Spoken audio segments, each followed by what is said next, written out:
it's Ree. In this video, I'm going to show you how I made this Dovetail epoxy river box.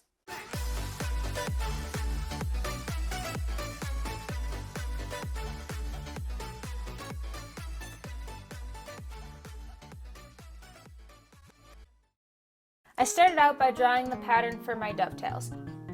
I knew that I would be using a combination of a back saw along with a 1/2 inch and 3/4 inch chisel to cut out the dovetails, so I made my pattern accordingly, drew that out on my piece of wood, and then started cutting. I cut the angles with the saw and then chiseled out the inside of the dovetail.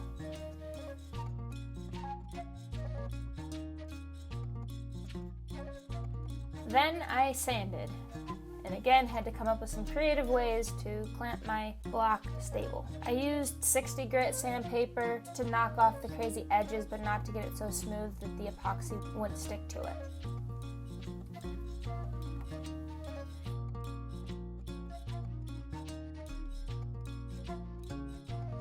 In the meantime, I glued up a couple of cutoffs from the opposite end of the board. I stained them before I glued them together just to ensure I wouldn't have a line later on. These will become the top pieces of the board.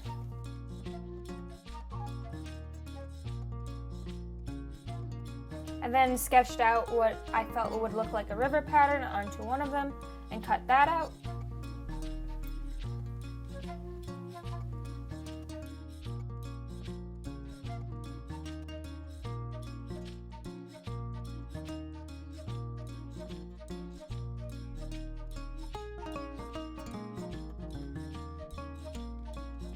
Once that was cut out, I scribed it onto the other board to cut out. After both of these were cut, I clamped them together and then sanded them so that they were identical. On the whiteboard, I drew out the dimensions that I was interested in using and built my molds. You'll see here I'm pouring a thin layer of epoxy into the bottom of the mold. I'm going to let this harden to a gel phase, just to make sure that there's no leaks and hopefully very little of it runs underneath boards. I'm pouring all three at once as I want to make sure the epoxy color ends up being identical in the top, bottom, and front panels.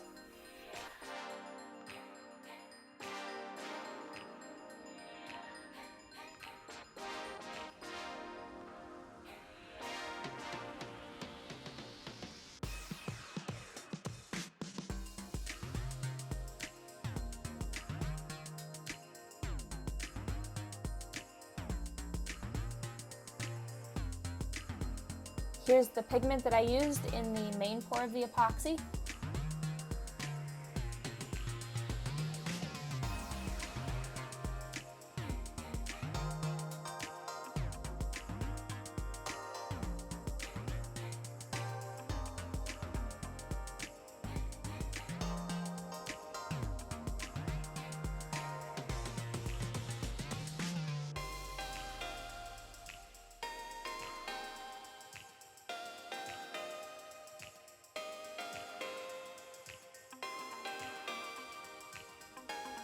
And it's time to unmold. So you'll see here, especially on the largest pour, that it looks like there's an unevenness to the top of it. What happened here is that the pour was thicker than what the epoxy was rated for, and because that one was such a big area, as it cured, it pulled away from the edges of the board. So before it had fully cured, I just took and put a layer of clear epoxy on the edges to fill those back in. I didn't pigment it as I didn't want to try to color match, and most of the clear would be sanded off and not be noticeable later on.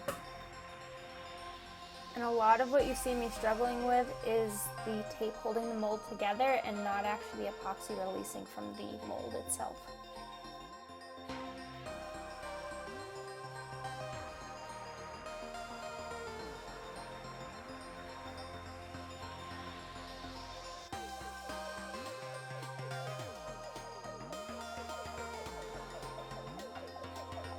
There's a little bit of epoxy that seeped underneath the wood board, but not a lot, and I think that doing that initial shallow pour helped out with that it didn't spread completely underneath all of the pieces. So this is less sanding I have to do after the fact.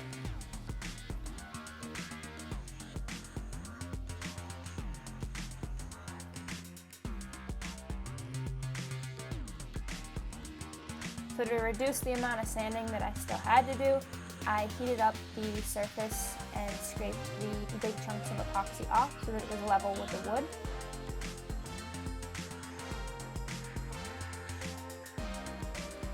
And then took it outside to sand. So I started out with 80 grit and went up to 320 grit.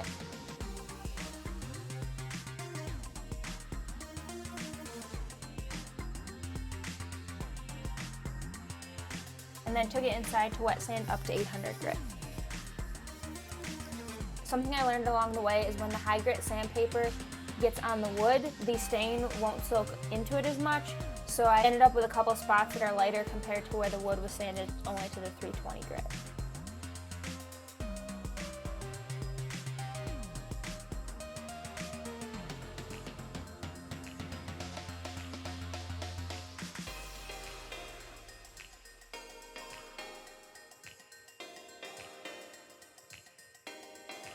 Then I dry fitted the pieces together in a couple of clamps and started gluing them together. I used epoxy on the epoxy to epoxy and epoxy to wood spots, and then wood glue on the wood to wood joints. And then as I went, I double checked that all the joints stayed square. You may notice that the front and back panels are a little bit long. That's okay. I did that on purpose so that I would ensure that the box would be square. I ended up just sanding them off after the fact.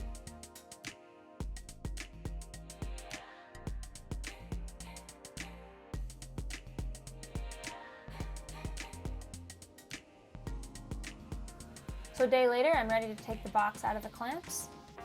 I'd cleaned up some of the glue spillover and restained the inside as well. And then I stained up the outside pieces.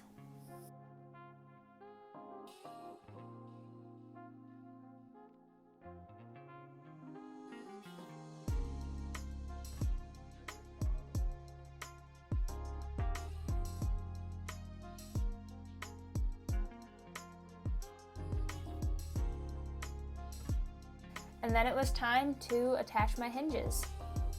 I chiseled out the spots for where I wanted them to be.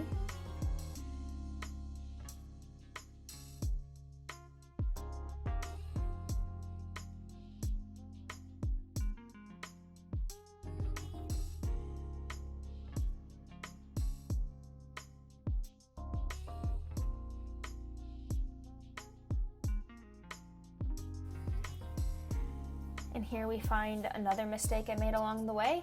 Initially, the lid of the box was going to be the same dimension as the box itself, and then I decided to add the overhang. And somewhere along the line, my math calculation got off and my hinge needed to go into the epoxy and not into the wood, as I had initially thought would happen. I just kept the epoxy warm while I was working with it, so that's why you'll see in the next couple frames I hold the heat gun over it.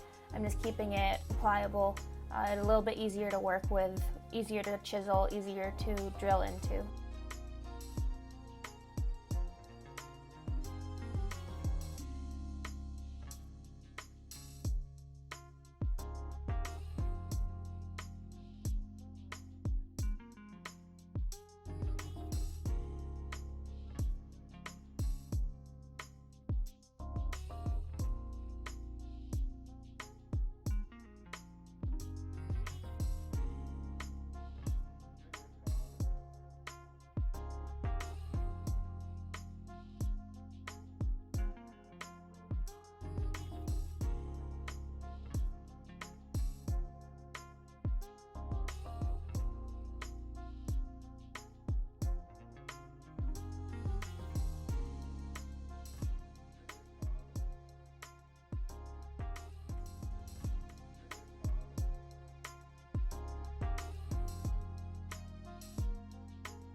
And I stained the inside of the hinge on the wood part.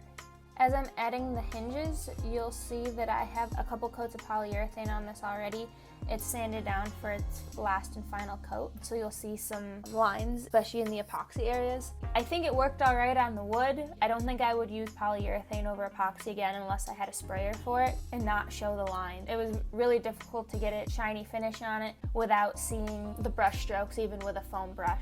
So I think if I was gonna do something like this in the future, that maybe the sides I would use the polyurethane on, but on the top and front panel, I think I would do a flood coat of epoxy to finish these off.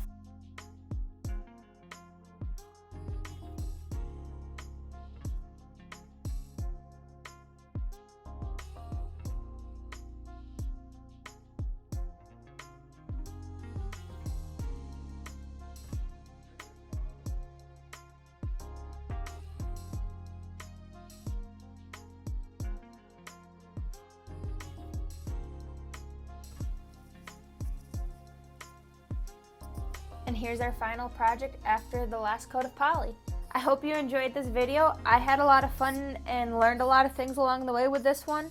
Let me know if you've ever tried something like this, and have a great day. Please like and subscribe. Bye!